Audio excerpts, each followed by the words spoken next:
नाथ भगवान की, आचार्य भगवंत गुरुवर श्री विद्यासागर जी महाराज की, परम पूज्य आचार्य भगवंत श्री समय सागर जी महाराज की, परम पूज्य मुनिवर श्री नदोषा जी महाराज की।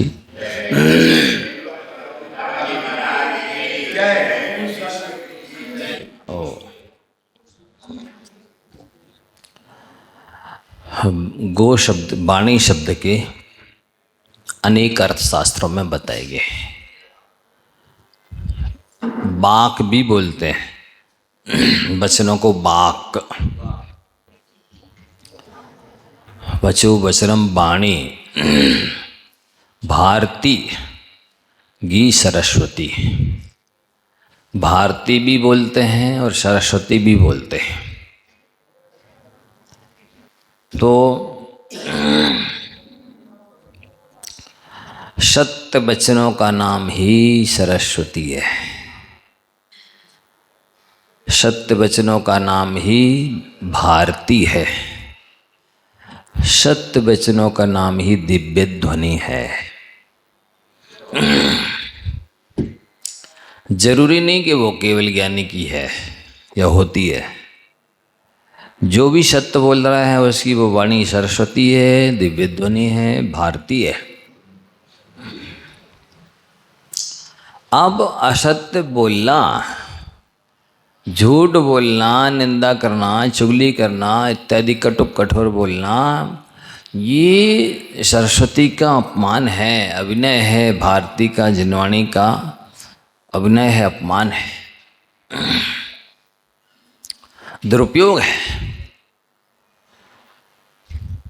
सत्य बोलना ही सरस्वती की पूजा करना है, सत्य बोलना ही। हम तो सुबह करे आए पूजा, क्यों सुबह पूजा सुबह ही की जाती है क्या? पूजन केवल सुबह नहीं की जाती है, और अर्घ चढ़ाने का नाम ही पूजन नहीं है। पूजा 24 घंटे की जा सकती है, और सत्य बोलना ही सरस्वती की पूजा है। आप 24 घंटे पूजा कर सकते सरस्वती की, यदि सत्य बोल रहे हैं या मौन रह रहे हैं। मौन रह रहे हैं, सत्य वचन बोल रहे हैं, भाषा समिति का पालन कर रहे हैं, वचन गुप्ती का पालन कर रहे हैं, सत्य धर्म का पालन कर रहे हैं, तो 24 घंटे आप सरस्वती की पूजा कर रहे हैं। और वस्तुतः सत्य बोलना सरस्वती की पूजा भी कह सकते हैं, और सत्य बोलना ही सच्चे मायने में जाप करना है। सत्य बोलना भी जाप करना है। महाराज जी जाप करने का टाइम नहीं मिलता। अरे कौन सा टाइम चाहिए अलग से? जिस क्षण आप सत्य बोल रहे हैं उस समय जाप भी कर रहे हैं। जिस समय आप सत्य बोल रहे हैं उस समय आप सरस्वती की पूजा ही कर रहे हैं, आराधना ही कर रहे हैं, स्वाध्याय ही कर रहे हैं। सत्य बोलना प्रैक्टिकल स्वाध्याय है। ये प्रैक्टिकली स्वाध्याय आप 24 घंटे कर सकते हैं। किसने मना किया महाराज जी स्वाध्याय करने का टाइम नहीं मिलता? अरे कौन सा टाइम चाहिए अलग से? हाँ, स्वाध्याय करने का टाइम नहीं मिलता, जाप करने का टाइम नहीं मिलता। सत्य बोल रहे हैं तो आप प्रवचन कर रहे हैं। हमसे प्रवचन करना नहीं आता हो। कौन सी टेक्निक कला चाहिए प्रवचन करने के लिए? क्या हुआ? सुन रहे हैं आप लोग? सत्य बोलना ही प्रवचन करना है, सत्य बोलना ही जाप करना है, सत्य बोलना ही स्वाध्याय करना है, सत्य बोलना ही सरस्वती की पूजा करना है। क्या समझते हो? कोई अलग से टाइम चाहिए पड़ता है जाप करने के लिए, स्वाध्याय करने के लिए? कोई अलग से विद्या चाहिए पड़ती है प्रवचन करने के लिए? कोई अलग से टाइम चाहिए पड़ता है पूजा करने के लिए? ये तो आपकी धारणा मान्यता है, अज्ञान है ये। कि आप केवल द्रवलीश इस थाली की इस थाली में चढ़ा दी, इसको पूजा समझते हो। माली ली और घूमू उसको फिरा दिया, उसको आप जाप समझते हो। माइक पर खड़े होकर के या शास्त्र पढ़ दिया, कुछ बोल दिया, इसको प्रवचन समझते हो। ये सच्चे मायने में नहीं है, ये औपचारिकता है, ये फॉर्मेलिटी है। सच्चे मायने में तो वही जाप कर रहा है जो सत्य बोल रहा है, वो 24 घंटे जाप कर रहा है। जो सत्य बोल रहा है वो 24 घंटे पूजा कर रहा है। जो सत्य बोल रहा है वो 24 घंटे ही स्वाध्याय कर रहा है। जो सत्य बोल रहा है 24 घंटे प्रवचन कर रहा है। इतना सरल है, हमसे प्रवचन करना नहीं आता। कौन सा मैटर चाहिए प्रवचन के लिए?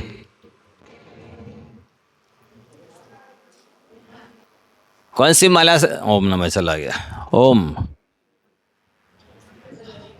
ओम ओम। कौन सी माला से जाप करोगे? स्फटिक की, मूंगा पन्ना की, सोने चांदी की माला से जाप करोगे? स्फटिक की, मूंगा पन्ना, सोने की माला से जाप करना, जाप हो भी सकता है और नहीं भी हो सकता है, लेकिन सत्य बोलना है, सच्चे मायने में जाप करना है। शास्त्र पढ़ने से स्वाध्याय हो भी सकता है, नहीं भी हो सकता है, पर सत्य बोल रहे हो तो स्वाध्याय ही कर रहे हो। प्रवचन करने वाला हो सकता है वो चीज प्रवचन करने जो बोल रहा है उसके जीवन में ना हो, लेकिन सत्य बोल रहा है तो वो प्रवचन ही कर रहा है। पूजा करते समय हो सकता है आपकी द्रव्य ना हो, मंदिर की तरफ से पूजा चढ़ा कर दी आपने, लेकिन सत्य बोल रहे हो तो 24 घंटे पूजा कर रहे हो। कौन जानता मानता है ये?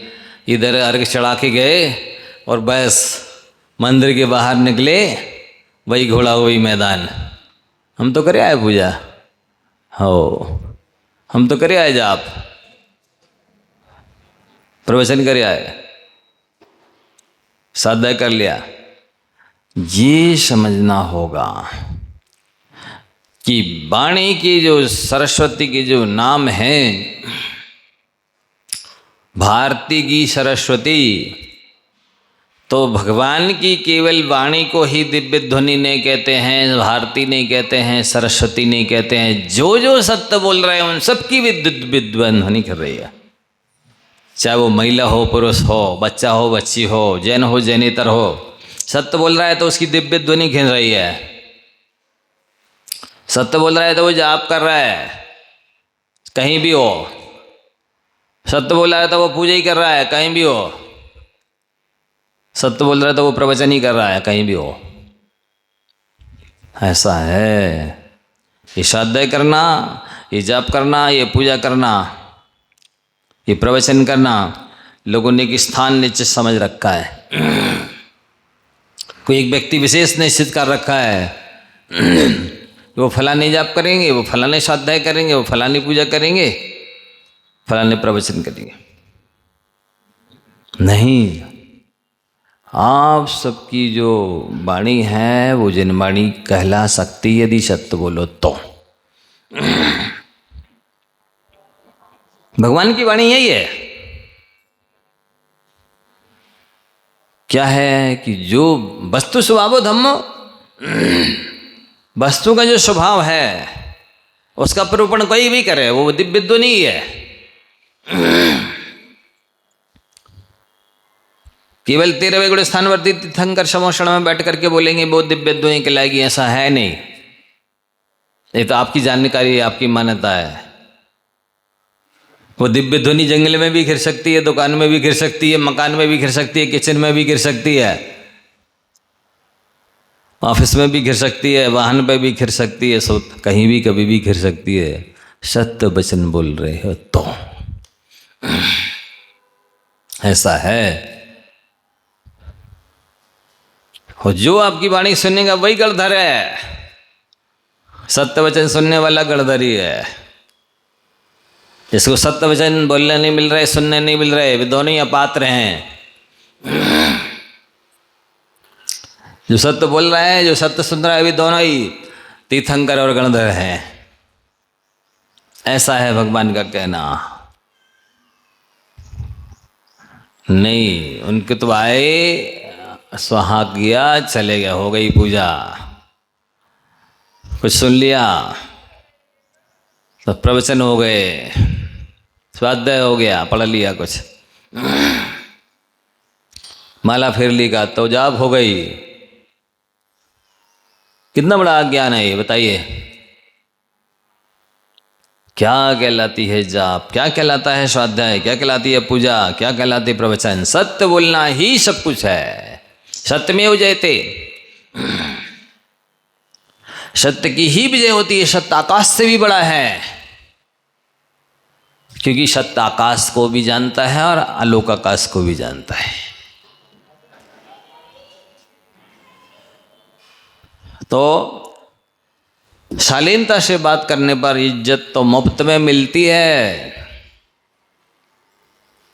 और आपने शालीनता खोई कि फजीती तो मुफ्त में होनी है। कल बताया गया था कि यदि आप किसी के नाम के आगे स्त्री जोड़ते हैं, नाम के अंत में जी जोड़ते हैं, आप करके बोलते हैं, आपकी लोकप्रियता बढ़ जाएगी, और लोकप्रियता के साथ साथ इज्जत बढ़ जाएगी, सम्मान बढ़ जाएगा। एक व्यक्ति सबसे दीनानाथ कहता था, लोग उससे दीनानाथ के नाम से ही पुकारने लगे। अब दूसरों को बोलोगे, आपको ही वो वादी पदवी मिल जाएगी। ऐसा है। यदि आप किसी से बोलें कि अरे कहाँ जा रहा है, बदले में ही सुनने मिलेगा, तू कहाँ जा रहा है? अरे आप कहाँ जा रहे हैं? सामने वाला भी बोलेगा आप कहाँ जा रहे हैं। जैसे नदी के साइड खड़े होकर के आवाज निकालो तो आवाज उस ओर जाकर टकरा कर की झाई या प्रतिध्वनि वैसे ही निकलती है। कभी अनुभव किया कि नदी के इस पार खड़े होकर के बोलो तो टकरा कर की प्रतिध्वनि वैसी निकलती है। तो ऐसी आप जो बोलेंगे वैसी शब्द आपको सुनने मिलेंगे। ये प्रतिक्रिया है, ये रिफ्लेक्स है, ऐसी रिफ्लेक्शन होता है। बहुत महत्वपूर्ण है। तो जब कभी हम हल्के स्तर की वाणी उपयोग करते हैं तो नियम से हम अपना स्तर हल्का कर रहे होते हैं। जब कभी हम किसी की हंसी मजाक करते हैं तो हम स्वयं हास्य के पात्र बन जाते हैं।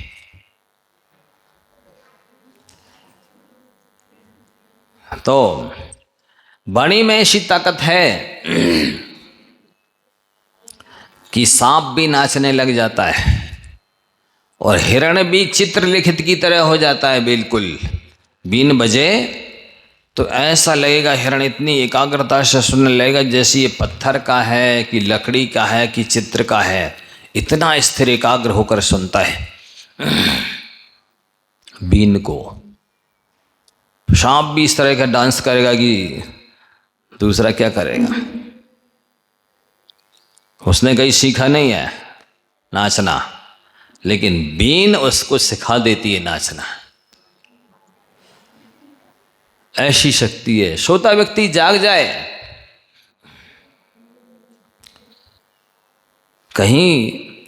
कहाँ की बात है, सो रहे थे, कोई एक भजन कहीं किसी महिला, हो सकता वो सीडी कैसेट में बज रहा होगा, इतनी दूर से मधुर आवाज आ रही थी कि नींद खुल गई बिल्कुल।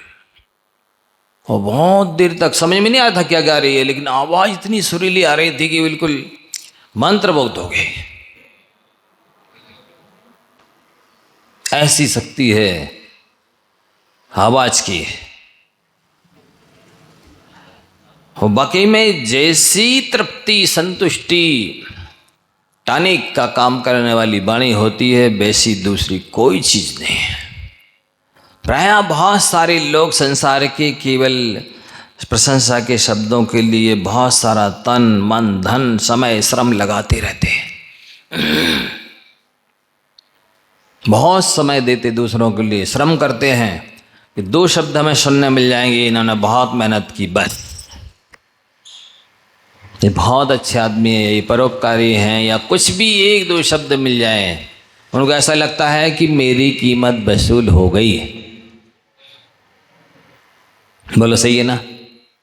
का और सब कुछ लगा दिया, और यदि कि 2 शब्द भी किसी ने नहीं बोले तो ऐसा लगता है कि हम तो लुट गए, पिट गए, सब कुछ चला गया हमारा। इतना करने के बाद भी 2 शब्द भी नहीं बोल सके। ये इसलिए कहा जाता है कि समय से दिया गया धन्यवाद भी करोड़ों रुपयों से ज़्यादा कीमती होता है। लेकिन कुछ लोग ऐसे पशु प्रकृति के होते हैं, इतने व्यवहारहीन होते हैं, इतने कृतज्ञ होते हैं, इतने दरिद्री होते हैं कि वे कृतज्ञता भी ज्ञापन नहीं कर सकते। और कृतज्ञता ज्ञापित नहीं करने की वजह से परोपकार की प्रवृत्ति का लोप होता है। एक तो उस व्यक्ति का दोबारा उपकार करने का भाव नहीं होता है, दूसरा औरों का भी भाव नहीं होता उपकार करने। ऐसे कृतज्ञ लोग होते हैं, छोड़ो हमको नहीं करना। वस्तुतः जो गुणवानों की प्रशंसा नहीं कर सकता है, वो अरबपति खरबपति होने पर भी उससे बड़ा दरिद्री कोई नहीं है। सब कुछ उसके पास हो गया है, लेकिन जो कृतज्ञता ज्ञापित नहीं कर सकता है, बहुत बड़ा अज्ञानी है, मूर्ख है, दरिद्री है, व्यवहार कुशलता से रहित है, असभ्य है, असंयमी है, बेईमान है, कृतज्ञ है, चांडाल है वो। इसलिए कृतज्ञता ज्ञापित करते रहना चाहिए, ये बहुत मायना रखता है। धर्म तीर्थ की प्रवृत्ति इसी से चल रही है। आचार्य पूज्यपाद महाराज जी ने सर्वार्थ सिद्धि के 9वें अध्याय के कहाँ पर बोधि दुर्लभ भावना में क्या लिखते हैं कि जैसे एक इंद्रिय से विकलात्रय पर्याय का पाना दुर्लभ है,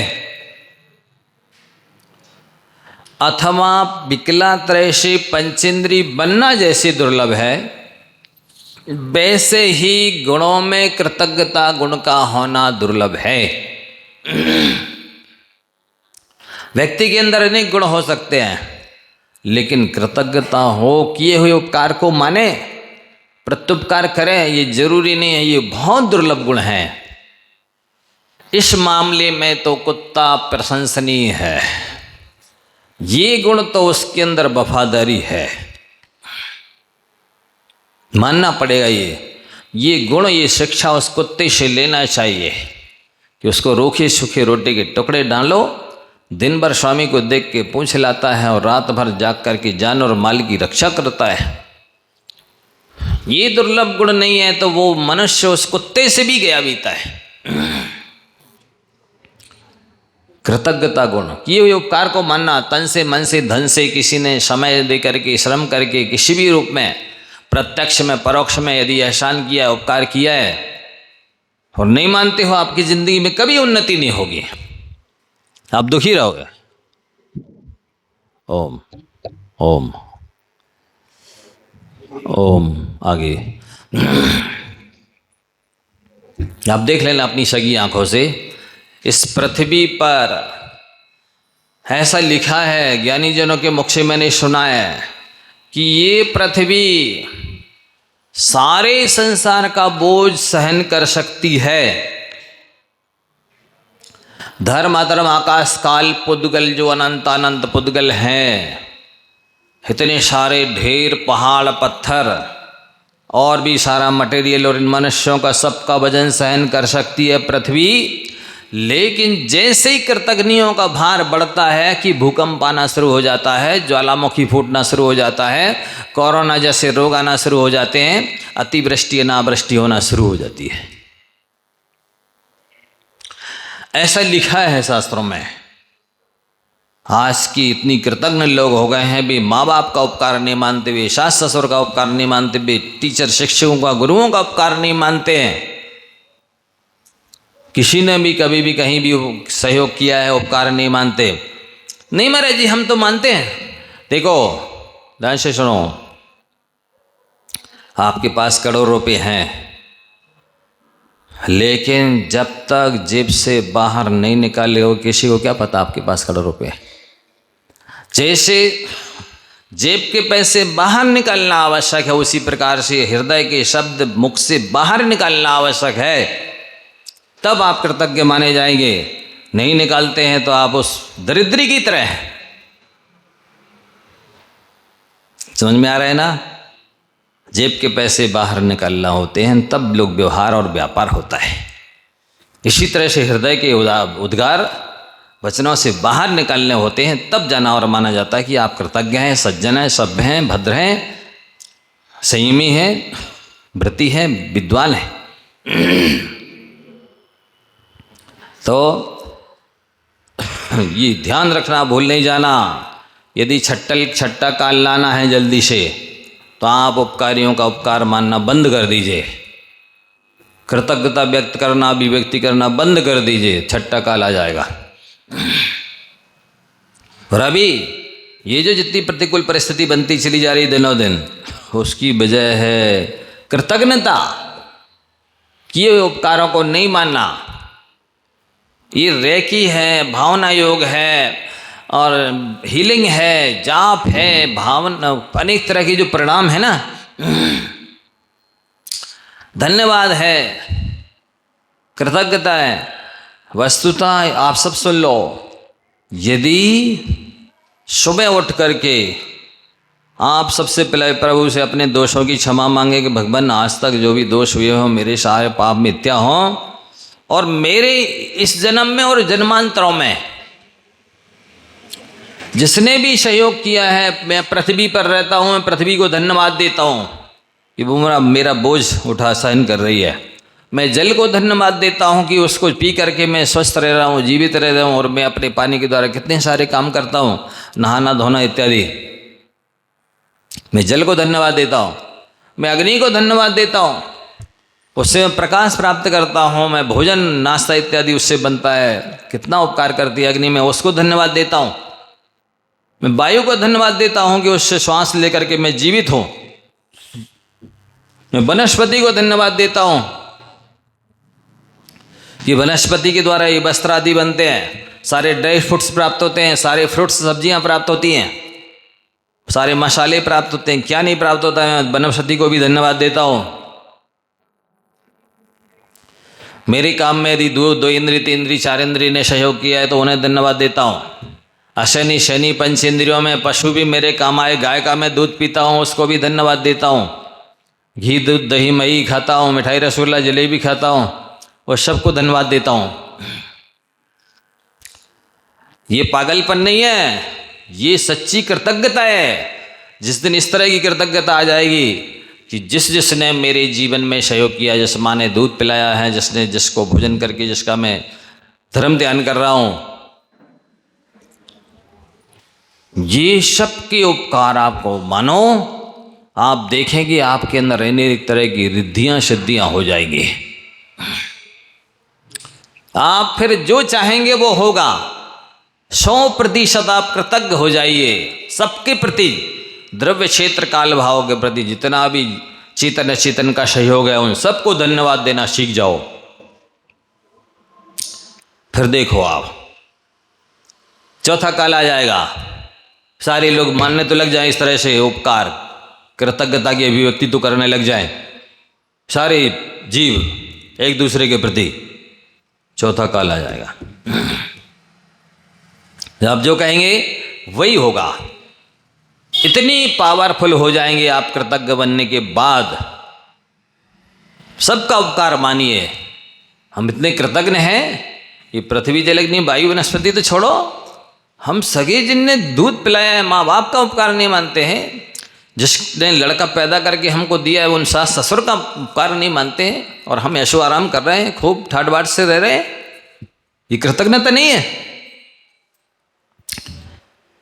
हम ना मित्रों का उपकार मानना चाहते, ना पड़ोसियों का, ना लौकिक शिक्षा देने वालों का, ना पारलौकिक शिक्षा देने वालों का, किसी की कृतज्ञता व्यक्त नहीं करते, प्रत्युपकार का भाव नहीं रखते, उनके प्रति सद्भावनाएं नहीं रखते।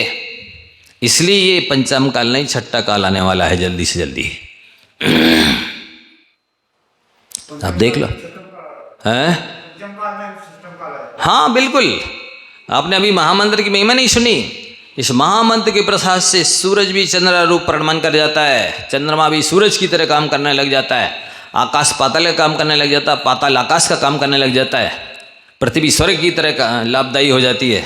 अभी नहीं सुना आपने महामंत्र की महिमा?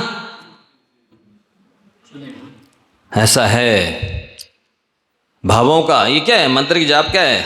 ये भी एक प्रकार की भावना ही है। भावनाओं में बहुत शक्ति है। भावना के बल पर ही रिद्धियां सिद्धियां होती हैं। साधुओं को भावों में ही तप त्याग के परिणाम आते हैं। भावों के माध्यम से ही उपसर परिसर सहे जाते हैं, परोपकार की भावना अभिव्यक्ति की जाती है। बहुत ताकत है। आप क्या समझते हैं? सारी दुनिया यदि कृतज्ञ हो जाए, वाकई में स्वर्ग बन जाएगी धरती। लेकिन इतने कृतज्ञ हैं कि वे जिस थाली में खाते हैं उसी में छेद करते हैं। हाँ, जिससे सहयोग ले लिया, यू एंड थ्रू, उपयोग किया और फेंक दिया। काज परे कछु और है, काज सरे कछु और, तुलसी भावर के परत नदी शराबत मोर। ऐसे कृतज्ञ लोग हैं। भावनाएं पर गई, बस अब तो जो सहरा है नहीं बोलते, मोर है, मुकुट कलगी, फेंक देते एक तरफ। इसी तरह ये जिससे भी मनुष्य से भी काम लेकर के जो डिस्पोजल की तरह फेंकने लग गए लोग। पानी पीने के, चाय पीने के जो आते हैं ना, कप वगैरह, पिया और फेंक दिया। ऐसे काम लेकर के उपकारियों को भी फेंक देते आजकल। ऐसी कृतज्ञता बढ़ गई इस धरती पर। इसलिए भूकंप आते हैं, कई कोरोना आते हैं, कि ज्वालामुखी फूटते हैं, कि अनेक तरह की अतिवृष्टि अनावृष्टि, मूसिका सलवासुका अत्यासन्नस्य राजाना सडेता इति स्मृता। अतिवृष्टि होती, कहीं खूब पानी गिरा, आपने देखा ना, कई जगह गांव के गांव बह गए। इतनी अतिवृष्टि हुई, पानी वर्षा। अनावृष्टि हो जाए, कई जगह सूखा पड़ जाते। इस जगह अतिवृष्टि हो रही है, गांव के गांव बह रहे हैं, और एक जगह अनावृष्टि हो रही है, सूखा पड़ रहा है। मूसिका, कहीं चूहा लग गए, कहीं सलवा टिड्डी लग गई फसल में, कहीं सूखा तोते पड़ गए। कहीं देखो पड़ोसी देशों में भयानक घमासान युद्ध चल रहे हैं महीनों सालों से। ये क्या है? ये कृतज्ञता का परिणाम है। ये अहंकार है।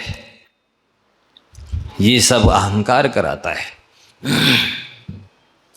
मनुष्य में सबसे ज्यादा अधिकता मान की है, अहंकार की है।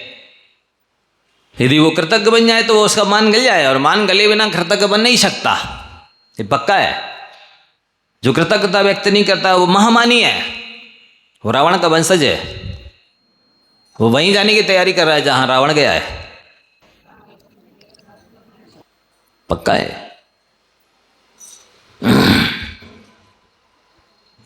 तो वाणी में जादू है, वाणी में अतिशय है, वाणी में चमत्कार है। वाणियों से वाक सिद्धि, वचन रिद्धि, वचन बल। हाँ, आप जाप करते ओम ह्रीवान ओम नमो मन मनोवलीलम। हम उन रिद्धिधारी मनिराजों को प्रणाम करते हैं जो अंतर्मूर्त में द्वादशांग का चिंतन कर लेते हैं। ओम ह्रीवान हम नमो वचन बलीलम। हम उन रिद्धिधारी मनिराजों को प्रणाम करते हैं जो एक अंतर्मूर्त में द्वादशांग का पाठ कर लेते हैं। ओम ह्रीवान हम नमो काय बलीलम। हम उन रिद्धिधारी मनिराजों को प्रणाम करते हैं जो अपने जंघा के बल पर अंतर्मुहूर्त में ढाई दीप की जिनालयों के दर्शन कराते हैं। कहाँ से आया ये जादू? ये भावों का परिणाम है। ये किसी ने वरदान में नहीं दिए उन्हें, गॉड गिफ्ट नहीं है। ये परिणामों के बल पर प्राप्त किया अतिशय है। अतिशय देव नहीं करते, चमत्कार दूसरा नहीं करता। आपके भावों से अतिशय होता है, आपके भावों से चमत्कार होता है। आपके भावों में जादू है। प्रणाम करो तो निर्मल। कितनी घृणा भरी, कितनी ईर्ष्या भरी, कितना द्वेष भरा, कितना बैर, कितना विरोध, कितनी भोगाकांक्षा, कितनी लोभ तीव्र लोभ कषाय, ये सब विभाव विकारों ने आपके अनंत गुणों को बिल्कुल दबा के आच्छादित करके रख दिया, मटिया मैट कर दिया। कौन आपका शत्रु है? आपके अनंत ज्ञान को किसको ढकने की सामर्थ्य है? आपके ही अंदर है वो सामर्थ्य। आच्छादित करने की भी सामर्थ्य आपके अंदर है और उस अनंत ज्ञान को उघाड़ने की भी सामर्थ्य आपके अंदर है। इसको समझो तो सही कि हम भावों को खराब नहीं कर रहे, हम अपने भाव को खराब कर रहे हैं। और भाव कोई नहीं खराब कर रहे हैं, हम अपने भाव बिगाड़ करके सारे अपने गुणों को, रिद्धियों सिद्धियों को बिगाड़ रहे हैं। भावों को बिगाड़ने का मतलब है अपनी फोटो को, अपने एक्सरे को स्वयं बिगाड़ना। भाव वस्तुता एक्सरा है, एक्सरा की मशीन है। और जो आप मेकअप करते हैं ये तो कैमरा की मशीन है। कैमरे में और एक्सरे में बहुत अंतर होता है। व्यक्ति कैमरे से जो आने वाली फोटो है उसको तो टिप टाप रखता है कि नहीं मेरी फोटो अच्छी आनी चाहिए मुस्कुराती हुई, लेकिन एक्सरे से जो फोटो आने वाली है उसका ध्यान नहीं रखता है। ये विचार नहीं करता है कि जब जरा सा मुस्कुराने से फोटो अच्छी आ सकती है तो हमेशा मुस्कुराते रहेंगे तो जीवन अच्छा क्यों नहीं बनेगा, भविष्य अच्छा क्यों नहीं बनेगा। बोलो, जरा सा मुस्कुराते हो ना, जिस समय वो जो कैमरामैन होता है ना बोलता है स्माइल फेस प्लीज, थोड़ा मुस्कुराइए, नहीं मुस्कुराता है तो उसको वो मुस्कुराहट आ जाए, थोड़ा मूत कराइए, ऐसा बोल देगा तो हंसी आ जाएगी। तो थोड़ा सा मुस्कुराने से जब फोटो अच्छी आ सकती है तो जीवन भर मुस्कुराओगे तो भविष्य अच्छा क्यों नहीं बनेगा। ये कमी है। वही तो इतनी देर से क्या बता रहे हैं हम जो अभी आए, वही तो टाइट कपड़े पहनना आजकल के ज़माने में चालू हो गया। वो टाइट नहीं है, टाइट है कपड़ों से, इसलिए राइट नहीं है भावों से।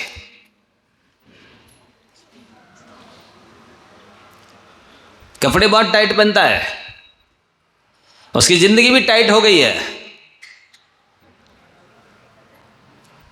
ये बिगड़ गया सब कुछ। तो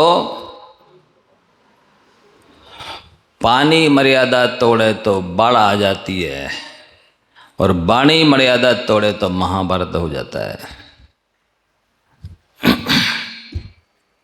इसलिए हाँ, मर्यादा बहुत महत्व रखती है। लक्ष्मण रेखा जिसको कहते हैं, मेड़, हाँ, सीमा रेखा, बाउंड्री बहुत मायने रखती है। पानी की मर्यादा टूटने से जो बाढ़ आएगी उतना उतना विनाश नहीं होगा जितना कि वाणी मर्यादा तोड़ेगी तो सर्वनाश हो जाएगा। पानी की मर्यादा टूटने से नाश और वाणी की मर्यादा टूटने से सर्वनाश, ये है। लेकिन लोग उस वाणी का उपयोग बिल्कुल खलबट्टा की तरह करते। ऐसे खलबट्टा नहीं चटनी मार देता है, ऐसे हम वाणी का उपयोग करेंगे कि सामने वाले के हृदय की चटनी बढ़ जाएगी। वाणी का उपयोग वो मूसल की तरह करेंगे, जैसे मूसल है उखली में पटकते तो अनाज को कूट के रख देता है, ऐसी वाणी भी कूट के रख देती है। वाणी का उपयोग लोग चकला बिल्ला की तरह करते हैं। जैसे बेलना रोटी को बेल के रख देता है, ऐसी वाणी भी सामने वाले को बेल देती है। पक्का ही है, जो उपमा दी जा रही है वो सही है बिल्कुल। जैसे टॉनिक का इंजेक्शन लगाते ही शरीर में स्फूर्ति आ जाती है, ऐसे ही अच्छे वचन, प्रशंसा के वचन सुनते ही स्फूर्ति आ जाती है।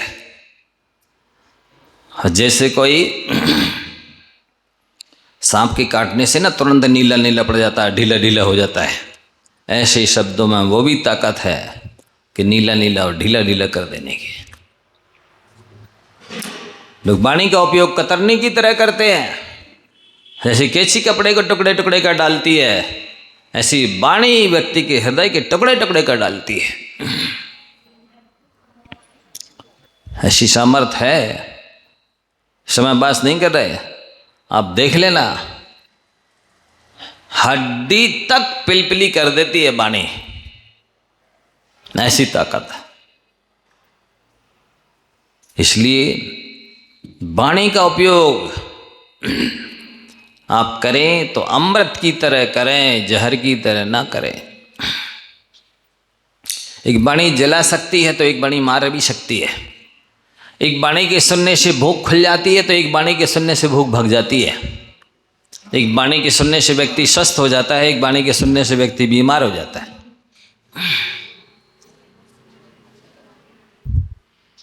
जिसे महिमा, ऐसे गुण आप सुनो, समझो और बहुत सोच समझ करके एक एक अक्षर का प्रयोग करो बंधुओं।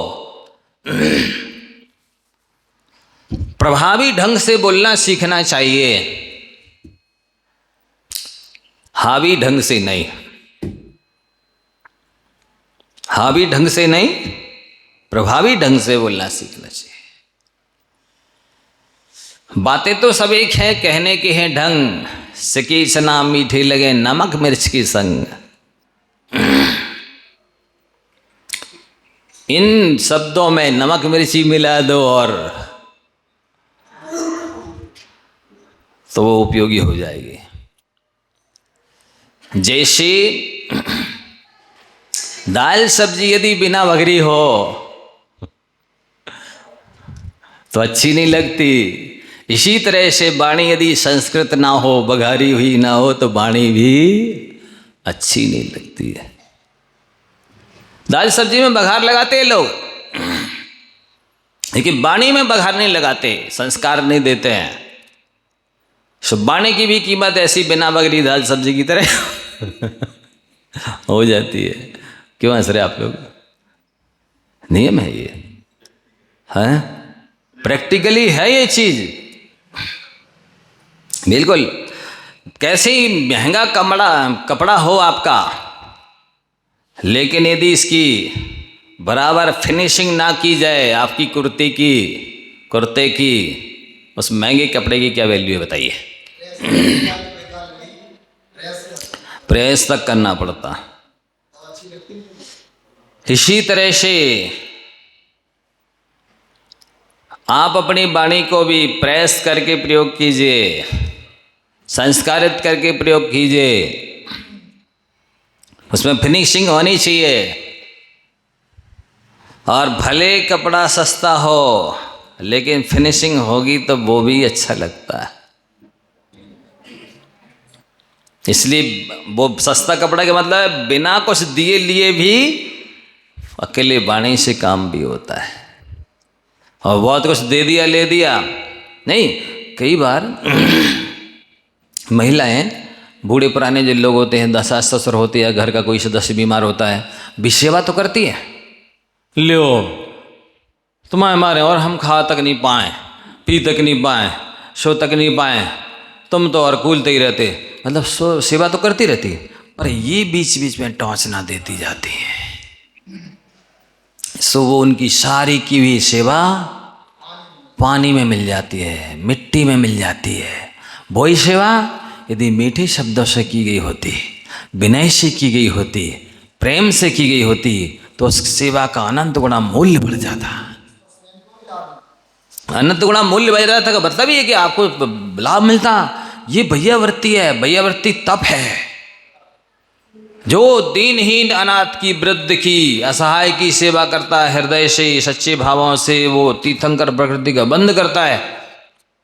क्या समझते हो सेवा करने वाले को मेवा मिलता है? लेकिन ऐसी थुलरे आगे करोगे तो नहीं मिलेगा। हाँ, मैंने देखा कई लोगों को भी तिरस्कृत करते हुए, उपेक्षित करते हुए, दीनहीन करते हुए, सामने वाले की मट्टी पलीत करते हुए सेवा करें, खिलाएंगे भी, पिलाएंगे भी, कपड़े भी धोएंगे, सफाई भी करते जाएंगे, लेकिन ये वचनों की मार मारते जाएंगे। सो वो सामने वाला भी मजबूर है, कहता कुछ है नहीं है, लेकिन मानता भी कुछ नहीं है आपको। आप 24 घंटे सेवा कर रहे हैं, इसके बाद भी वो 1% नहीं मानता कि आदमी अच्छा है, क्योंकि आप बीच बीच में वो शब्द खोटे खरे खोटे सुनाते जा रहे हैं। आपको समझना चाहिए, जब सेवा कर ही रहे हो, सहयोग कर भी रहो, अच्छे भावों से करो, प्रेम से करो, विनय से करो, मीठी वाणी से करो, आत्मीयता से करो ना। आपकी भी स्थिति कल ऐसी बन सकती है। क्या समझ रहे हो? क्या सामने वाले के साथ ही ऐसी स्थिति हुई है? स्वास्थ्य के बारे में कोई व्यक्ति 1 मिनट की गारंटी नहीं दे सकता कि मैं ऐसे ही रहूंगा फिटनेस। 1 मिनट के अंदर धराशायी हो सकते हो आप। कर्मों में ऐसी ताकत है। अच्छे भले जवान चुस्त तंदुरुस्त व्यक्ति को भी 1 मिनट के अंदर धरती पे लेटा दे। आप अब भी बिल्कुल स्वस्थ मस्त दिख रहे हैं, 1 मिनट के अंदर पता चला कि वो तो गए, अथवा इतने बीमार हो गए कि वो तो आईसीयू में भर्ती में। इसलिए कभी अहंकार नहीं करना कि जो सामने वाले की स्थिति है वो आपकी नहीं हो सकती है। समय हो गया, आगे की बात आई करेंगे।